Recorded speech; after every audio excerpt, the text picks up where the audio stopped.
Bismillahirrahmanirrahim. Maka tadi kalau kita akhirnya membahas tentang konsep penghargaan ini dimulai dari penerimaan.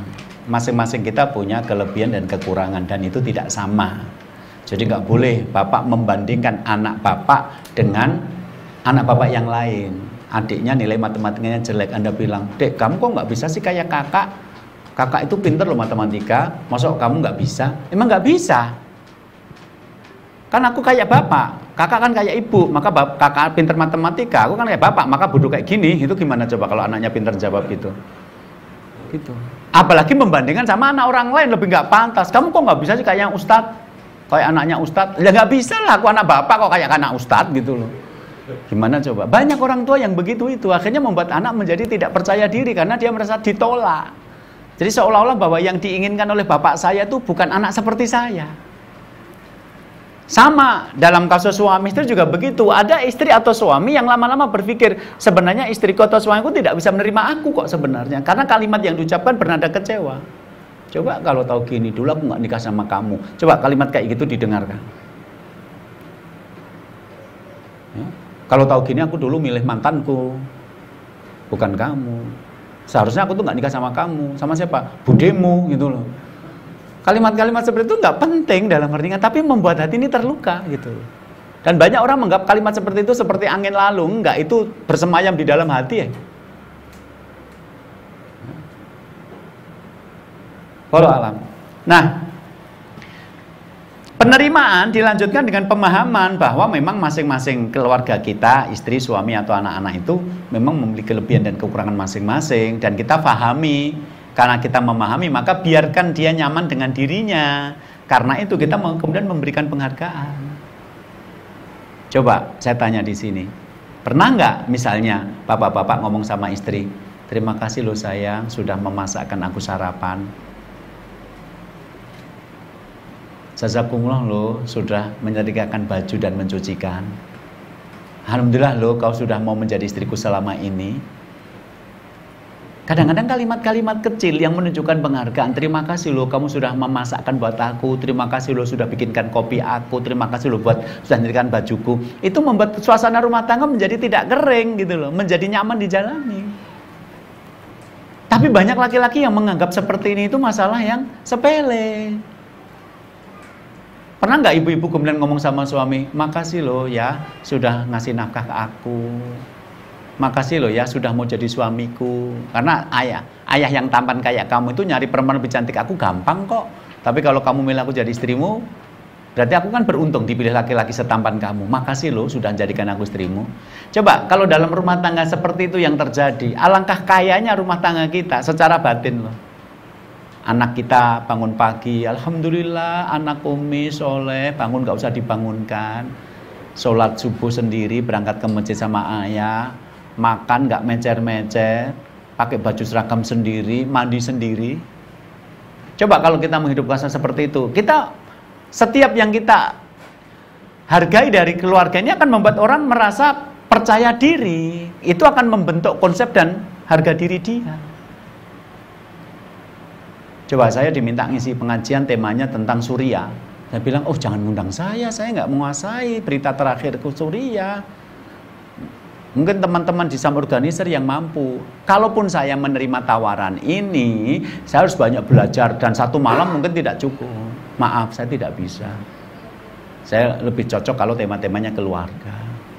Tapi begitu saya datang membawa tema keluarga, habis saya selesai, bapak-bapak 60 tahun merangkul saya sambil nangis. "Ustadz, kok saya taunya ilmunya baru sekarang." "Bapak usianya berapa?" 60 tahun. "Hadis yang saya baca tadi 1400 tahun loh Pak. Jadi saya nggak buat hadis baru loh Pak." Gitu loh. Jadi bapak tuh nggak ngerti karena waktu mudanya mungkin nggak perhatian masalah ilmu. Atau memang tema-tema keluarga dulu nggak banyak dibahas. Tapi saya nggak ngarang ajaran baru loh Pak. "Oh nggak begitu Ustadz. Saya tuh merasa kalau saya dulu tahu sejak dulu menikah, saya yakin rumah tangga kan saya lebih bahagia karena ilmunya jelas. Ini saya tahu udah terlanjur tua kayak gini." Ya sudah, karena Allah takdirkan bapak tahunya baru sekarang, mudah-mudahan ilmu ini bermanfaat bagi anak bapak, cucu bapak bisa mengingatkan mereka. Ya gitu Ustaz. Jadi saya beberapa kali mendapatkan sambutan dari orang-orang yang usianya sudah sepuh, kemudian wah saya harusnya tadi ngajak cucu saya ke sini Ustaz biar paham. Terima kasih atas pencerahannya. Nah begitu saya membahas tentang tema keluarga, kemudian ada orang mengatakan terima kasih atas pencerahannya, saya merasa dihargai. Coba, apa Ustadz ngomong sok bahasa Suriah nggak paham, apa nggak peduli Suriah? Loh bukan. Kalau peduli mungkin kita belajar peduli, tapi kalau membahas itu harus orang yang ilmunya mencukupi, dan saya tidak ada di wilayah itu. Coba kemudian saya dimaki-maki karena nggak mau bahas tentang Suriah, ya salah tempat.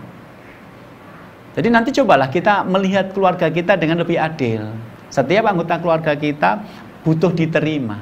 Oh silahkan datang Ustadz yang bahas tentang keluarga, saya merasa diterima. Beda kan dengan kalimat ini Ustadz yang ketika suruh bahas Suriah nggak mau itu. Loh saya bukan nggak mau, karena memang saya merasa tidak menguasai. Coba. Jadi kalau kita pengen menghidupkan keluarga yang sakinah, ya terima pasangan kita, terima anak kita apa adanya mereka, fahami bahwa mereka berbeda dengan yang lain, hargai atas apa yang mereka lakukan. Oke? Sehingga masing-masing kita itu sebenarnya akan merasa nyaman ketika kita diterima. Siapa sebenarnya diri kita dan apa yang kita lakukan. Dan penerimaan dan penghargaan akan memberikan perasaan nyaman dan berharga. Coba misalnya Bapak ngomong, terima kasih loh sayang, sudah menyetrikakan bajuku. Itu maka menyetrika menjadi berharga. Sebab kalau kita mau berangkat pagi, baju belum setrika juga kita tergesa-gesa dan bisa kita terlambat. Gara-gara istri kita sudah nyuci dan nyetrika, kita tinggal pakai langsung berangkat. Itu tetap bantuan bagi kita bagaimanapun. Teh hangat sudah tersedia, mungkin saking tergesa-gesa cuma kita minum separuh sambil ngomong, nanti yang separuh kamu habiskan ya. Tapi bagaimanapun itu ada dan kita tinggal minum. Berbeda kalau kita mau bikin sendiri. Nah berapa banyak di antara kita yang mengerti bahwa salah satu konsep untuk menghidupkan keluarga kita adalah menghidupkan konsep saling menghargai seperti ini. Kalau perlu pada perkara-perkara yang sangat sepele. Nanti akan saya terangkan alasannya. Jadi misalnya maaf ya, ketika ada temen yang datang, terus orangnya gemuk gitu.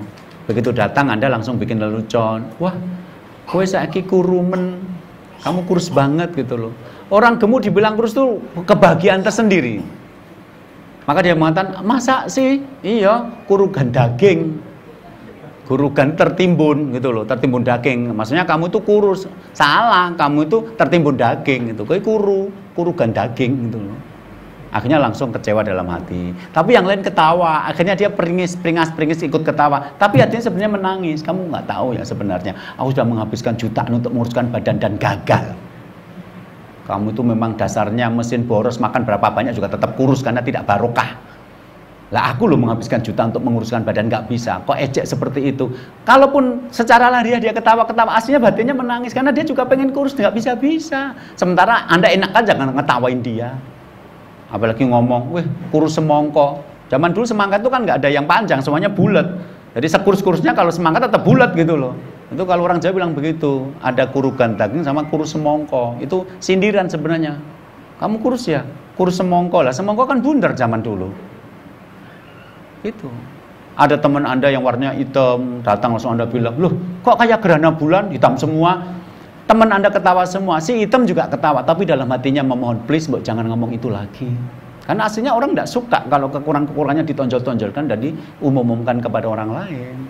Orang tuh suka ya diterima, ya sudah. Kalau dia hitam cari yang baik, suka nraktir, alhamdulillah donatur kita datang. Jangan bilang dunia jadi gerhana gitu, itu menyakitkan gitu loh. Begitu teman kita yang gemuk datang, kita ngomong, ya sehat ya, gitu loh. Mantep kamu, gitu loh. Tapi nggak mengarah kepada mencacat fisik. Ingat, Allah tidak melihat kepada penampilan kita, Allah tidak melihat kepada harta kita, tapi lebih melihat kepada hati dan amal kita. Nah, ketika kita memberikan penghargaan-penghargaan seperti itu akan membuat seseorang memiliki konsep diri dan rasa percaya diri yang lebih baik. Jadi nanti akan Anda menemukan ada orang yang mungkin secara fisik tidak cantik, dia orangnya tapi pede. Anda menemukan orang yang di kelas itu nggak paling pinter, tapi dia paling ramah sama teman-teman. Syukran ya Rabbi, syukran, hadaita qalbi, syukran.